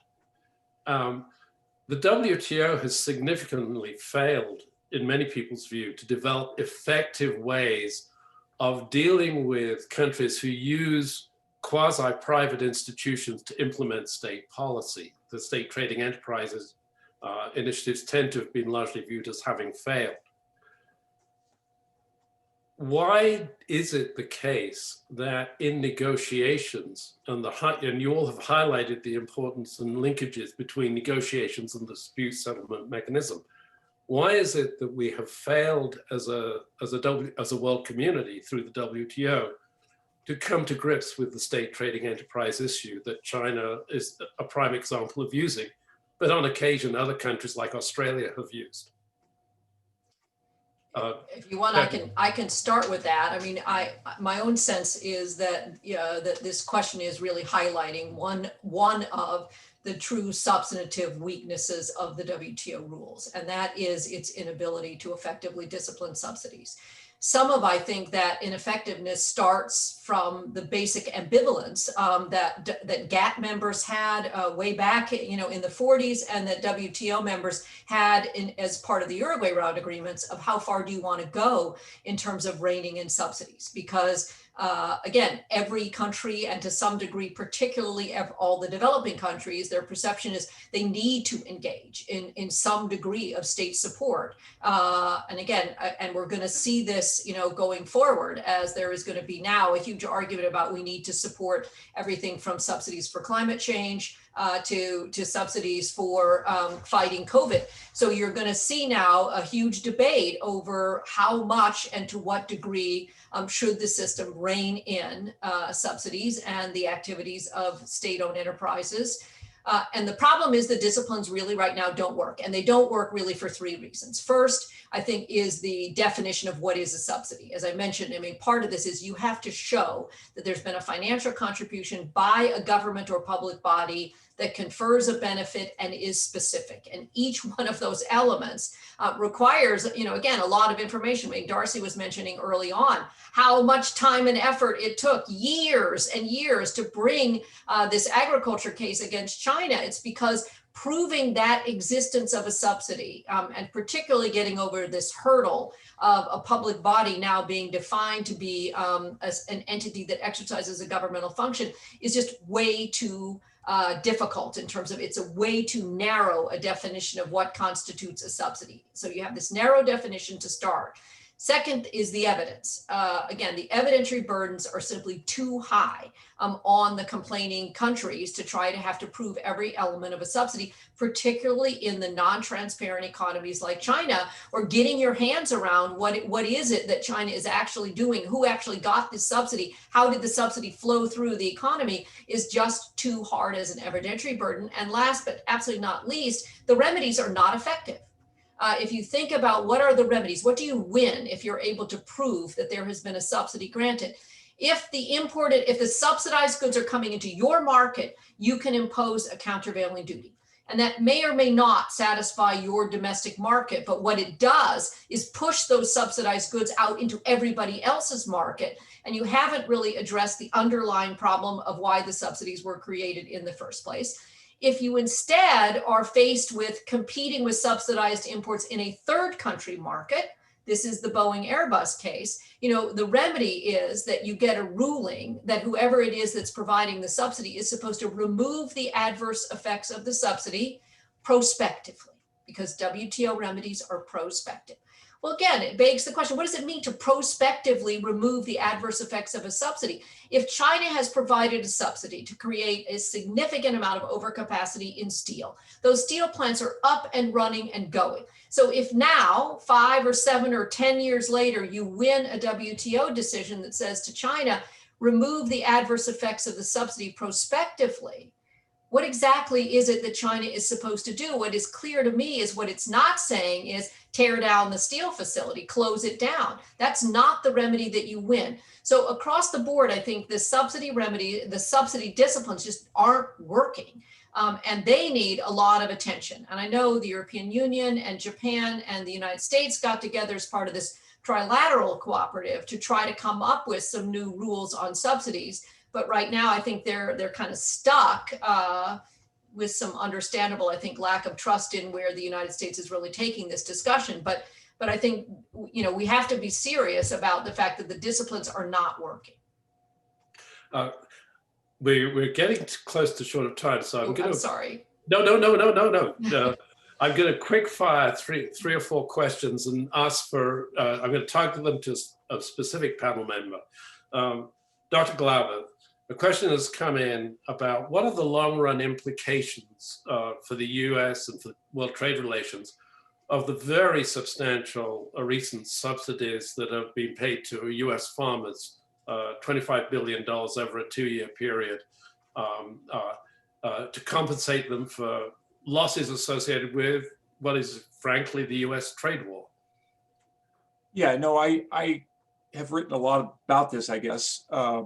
We saw 28 billion paid out to compensate for losses with China. We have another 23 billion or so paid out for COVID. We have a legislation, pending in Congress for another round of COVID payments, which will likely include some agricultural payments. So massive support. I think it looks like, from my standpoint, that we'll be over our own commitments, our WTO commitments in 2019 and likely 2020, which is unprecedented. I mean, that we've frankly been far below our bindings for several years now. I think the members in Geneva, WTO members, have questioned this. Whether or not someone takes a case against the US, I think will depend on what happens, over the next several months. I think if people look at this as a one-off exercise, there will be a lot of people who will make interventions at the Committee on Agriculture and say we shouldn't do that. But if it looks like we're going back to normal, I think people won't take a case. But if there's this has been 2 years now, we're going on to third. I think people will look at individual commodities and see if they can make. I think people are obviously will be looking at whether or not an active case can be made against certain commodities. And so I think there's a certain vulnerability that U.S. producers face from this. I've got a question for Darci Vedder. In a way, it comes from Michelle Egan at the American University, and it comes back to this issue of the two-tier system, but also the second part of that question. First part was, do we need a two-tier system, which has been discussed already. But the second part of that question is, how do we make the whole system more inclusive for low-income countries? How do we reduce the barriers that they believe they face to effectively utilizing the WTO's current dispute resolution system to obtain relief from unfair trade practices on the part of other countries, for example, the United States or China? I think that's really sort of the million-dollar question, right? Is, have we gotten the balance right? Have we started discussions around what are the primary trade concerns, the primary barriers that different countries at different levels of development or of different sizes are facing? And I think since we started the Doha round conversations, in 2000, who is participating in global agricultural trade, what they are sending around the world. It's not just a barge of soybeans anymore. It's everything from, fresh fruits and vegetables and frozen TV dinners, as well as, meats and grains, et cetera. And so what agricultural trade looks like and how countries are participating in it, I think is different. And again, one of the reasons I thought that the China subsidy case might be important was to actually allow us to take stock of where were subsidies today, how were they being utilized, who might be shipping to China, not just the United States if those subsidies were not in place or were disciplined, and where are the costs and benefits currently, and to then shape priorities around discussions on subsidies, on tariffs, on non-tariff barriers around that. And so I think partly we need to take a step back and say, are the things that have been on the WTO's plate or the priorities we've laid out, are they responsive to the priority concerns that different members have now?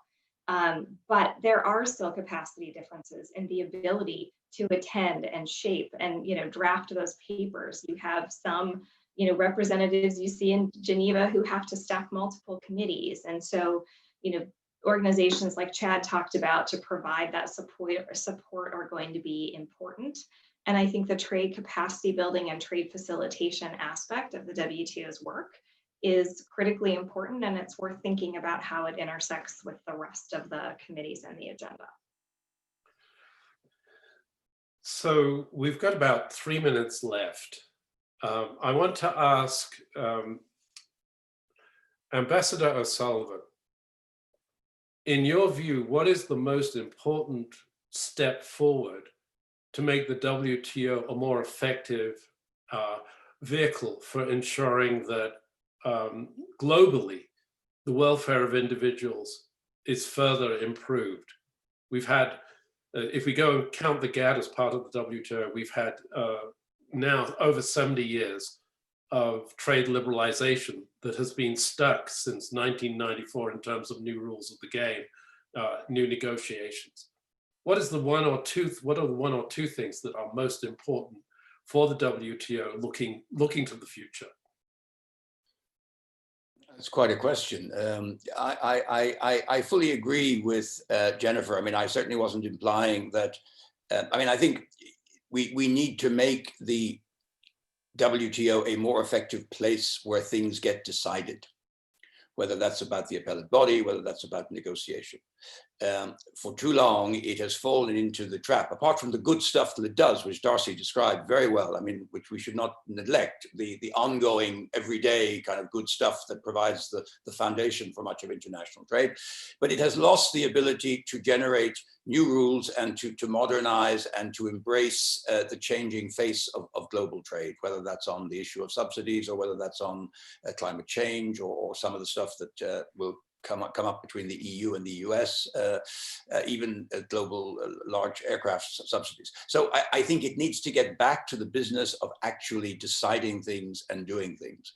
This is not easy because it's a member-driven organization. The membership has expanded, and it's always easier to say no than it is to say yes. And that, unfortunately, is kind of where we are at the moment. I hope that a new director general, a new sense of impetus, a new importance given the crisis we're facing with this pandemic, with a second recession now after 2008, and now we're back into another global recession. This shows the need to reinvent the relevance of the WTO. And I think it's the determination of the membership to make it a more effective forum is what is needed. The new DG, in my view, can provide some impetus, but it desperately needs the membership, and that includes those in positions of leadership. So it's basically the EU, the US, the Brazil, South Africa, the Chinas of this world, India, to step up and say, we really have to make this a more effective place to take decisions that actually change or adapt the rules of the game.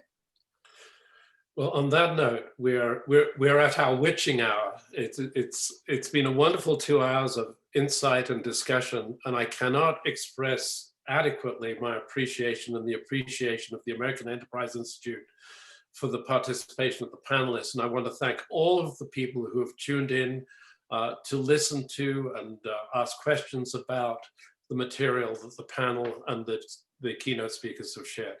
Thank you everyone for being such a great panel, for being so patient and spending 2 hours with us. Have a wonderful rest of your day in Brussels, in DC, on the east and west coast of the United States. Thank you so much.